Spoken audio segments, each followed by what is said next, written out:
I'm joined on the pitch with Tony Elliott, former Hereford United goalkeeper. Tony, what does it feel to be back, and what memories does it conjure up walking through those doors here at Edgar Street?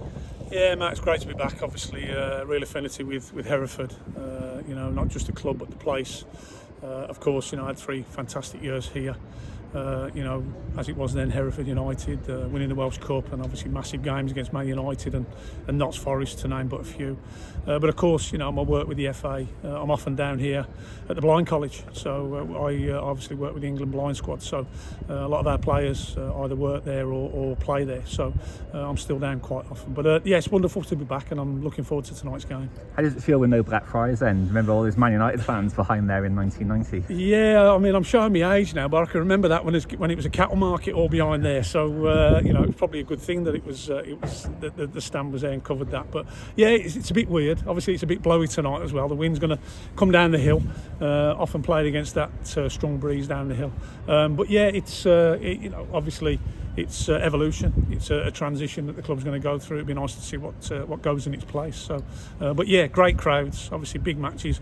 Of course, Welsh Cup semi-finals, Cardiff City coming up here and things like that. So, wonderful memories, wonderful moments. But looking forward to tonight's game, which is a game in the future, I guess. How has goalkeeping changed over the years? I was watching some old footage from the 80s, 90s. It was more kind of pumper into the opposition area. Now it's kind of like building from the back. How have you seen it evolve? Of course, goalkeepers are players.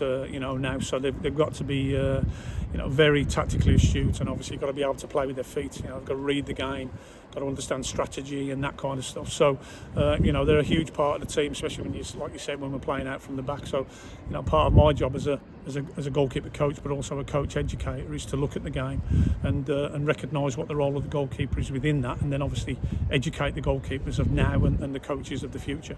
Seems to be more saves as well with the feet. Is that's a futsal kind of initiative? Yeah, of course. Obviously, I've got a big background in futsal. I was the England national futsal goalkeeping coach for 10 years. So I get that. I understand it. But I think the key is we don't need to be textbook. It's not into line down the line. Catch it, kick it. Now it's very much about being effective and efficient in the moment. And the goalkeeper, as I said, plays a huge part in possession.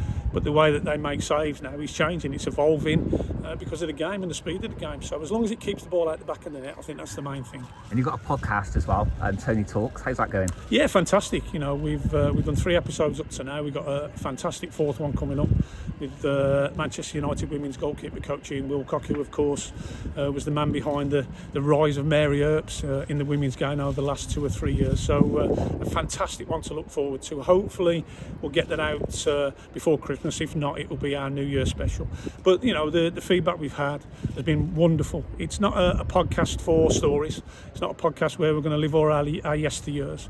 It's a podcast to help guide and nurture coaches and goalkeepers of the future, and that's what I want to do. I want to leave a legacy and help the goalkeepers and the coaches of the future.